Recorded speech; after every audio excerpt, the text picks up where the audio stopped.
மனிதர் செய்யும் தர்மங்கள் அவருக்கு கணையாழி போல திகழ்கின்றன. அவர்கள் புரியும் அன்பு செயல்கள் அவருக்கு கண்மணி போல விளங்குகின்றன. சீராக் பிரிவு 17 இறைவார்த்தை 22.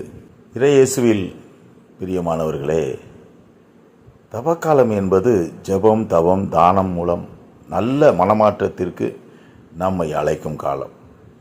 தனிப்பட்ட முறையில் நல்ல மனமாற்றத்தை ஏற்படுத்தி கொள்வதற்காக அருமையான ஒரு காலமாக, இறைவனது இரக்கத்தின் காலமாக இந்த காலமானது திரு அவையால் நமக்கு தரப்பட்டிருக்கின்றது.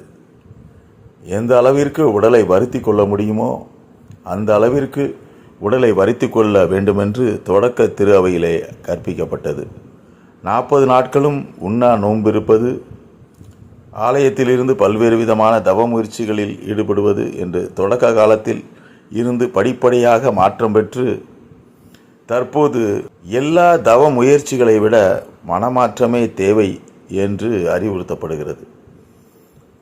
தொடக்க திருச்சபையில் குருவானவர் சாம்பலினால் நெற்றியிலே சிலுவை அடையாளம் வருகின்ற போது, மண்ணினின்று தோன்றினாய் மண்ணுக்கே திரும்புவாய் என்று உச்சரிக்கப்பட்ட வார்த்தைகள் மாறி இப்பொழுது மனம் மாறி நற்செய்தியை நம்பு என்று உச்சரிக்கப்படுகிறது.